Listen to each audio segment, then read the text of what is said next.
Bonjour, je vous présente aujourd'hui notre 396e journal de bord. Jean-Marie Le Pen, bonjour. Bonjour.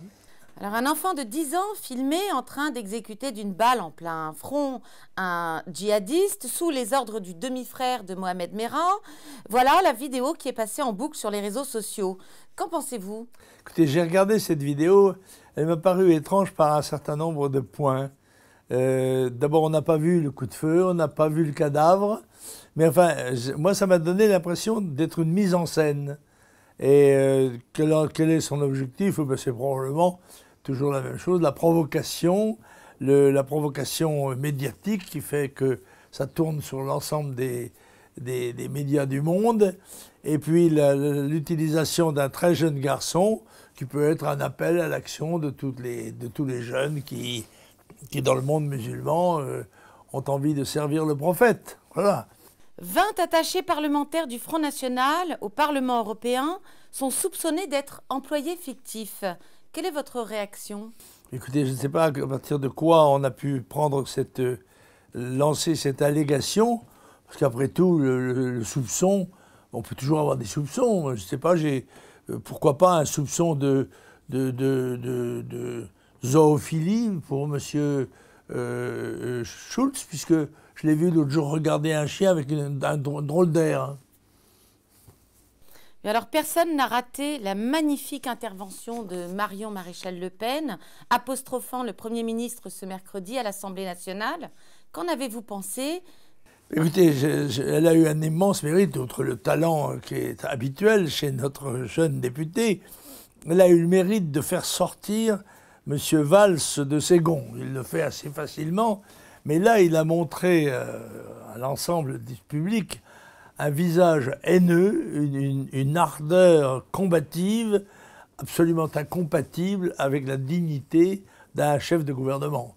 Bon, il a montré là, à mon avis, la faille qui permettra sans doute à un président de la République de l'éliminer pour le remplacer peut-être par M. Macron, pourquoi pas.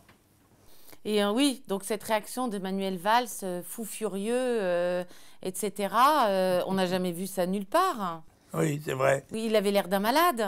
Oui, mais je crois qu'il avait la main qui tremblait, il était dans un état de fureur indescriptible, on peut dire, et dans une assemblée parlementaire où les gens ont l'œil assez pointu quand même, je pense que ça a dû apporter un jugement qui n'était pas très favorable au Premier ministre, je pense.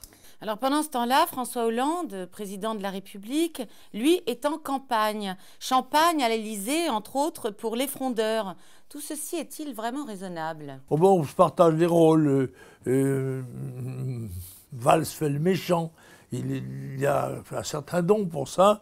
Et puis l'autre fait le gentil. Par conséquent, c'est un jeu bien connu. Et je crois qu'il sera tout à fait indifférent les électeurs français, comme on pourra s'en rendre compte dimanche prochain.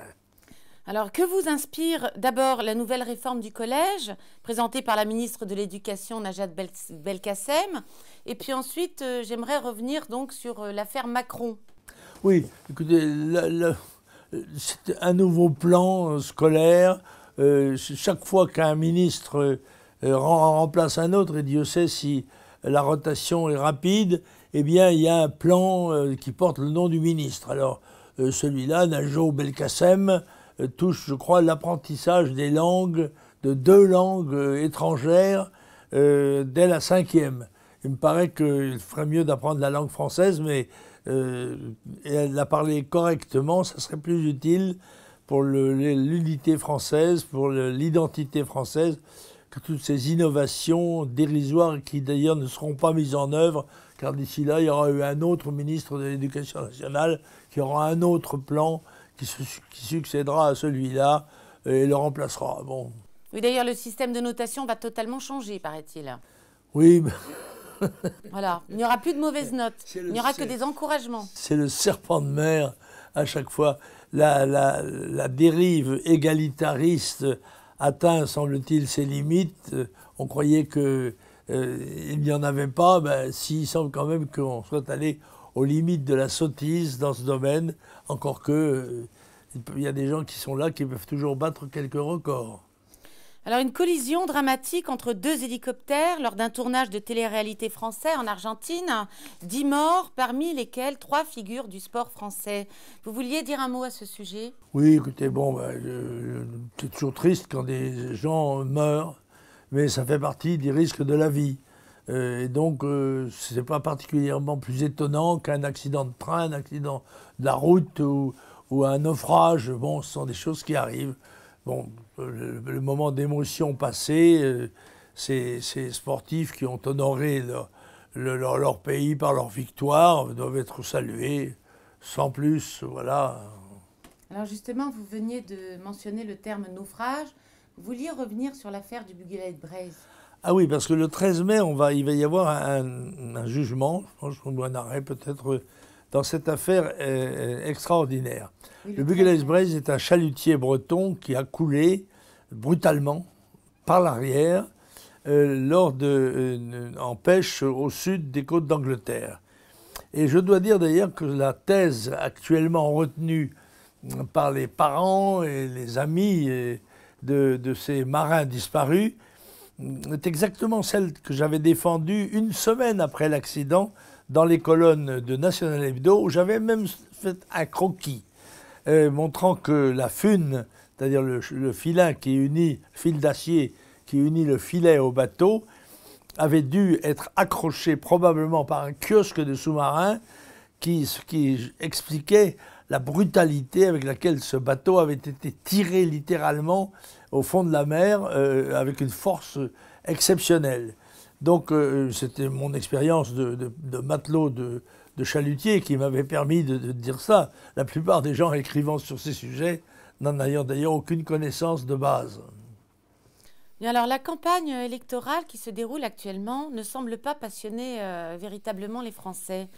Pouvez-vous, s'il vous plaît, en quelques mots, leur en résumer l'intérêt, l'importance et les enjeux?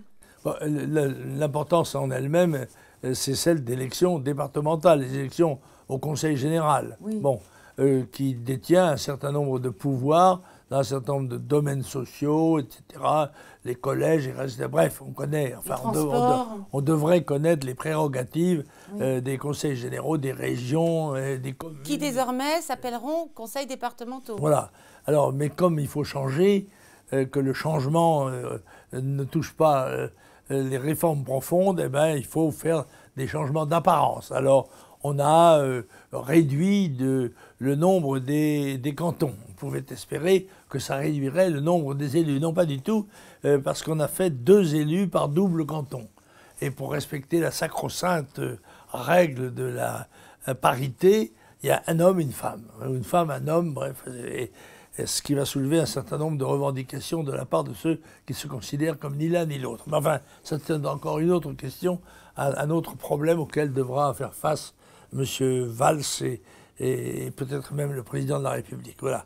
Alors, l'importance de ce scrutin, elle est beaucoup plus nationale que départementale.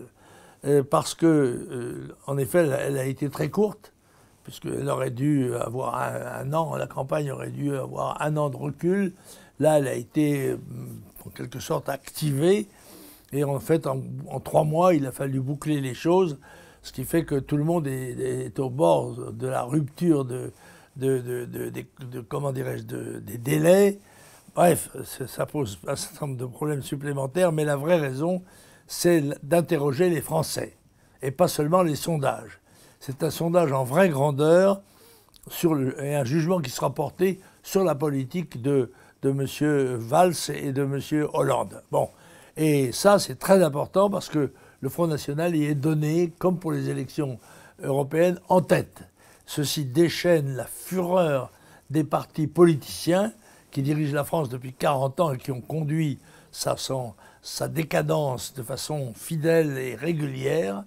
Et par conséquent, c'est une étape très importante sur la voie du redressement que pourrait représenter l'élection de Marine Le Pen aux prochaines présidentielles. Il y aura d'ailleurs une autre étape qui sera une étape régionale et le Parti socialiste a dans ce domaine-là aussi du souci à se faire car il a beaucoup à perdre puisqu'il a 20 régions sur 22.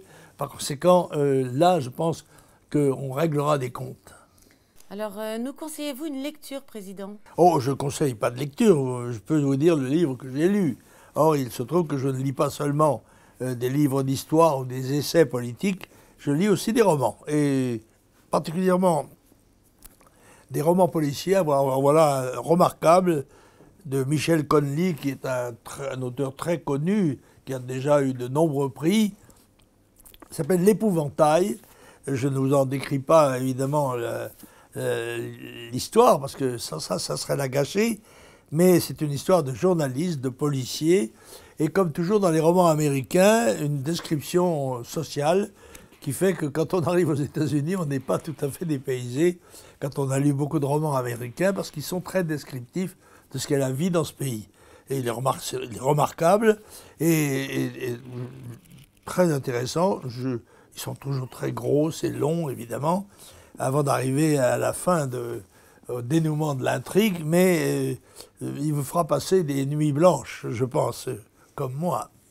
Justement, en parlant de vos nuits blanches, 1 mois et demi après l'incendie de votre maison, durant lequel vous avez été blessé, comment allez-vous aujourd'hui? Mais écoutez, mon épaule m'aide à avoir des nuits blanches, il faut dire la vérité. Toujours? Vous êtes toujours en souffrance physique? Comment? Vous souffrez toujours physiquement? Oui, toujours, mais enfin moins maintenant parce que j'ai eu une médication récente, mais c'est quand même pendant 18 mois, enfin non, pardon, pendant 1 mois et demi, j'ai souffert, notamment la nuit, et en position allongée, et ce qui évidemment fait des nuits courtes, mais justement, grâce à cela, ça me permet de lire un peu plus que d'habitude. Bien.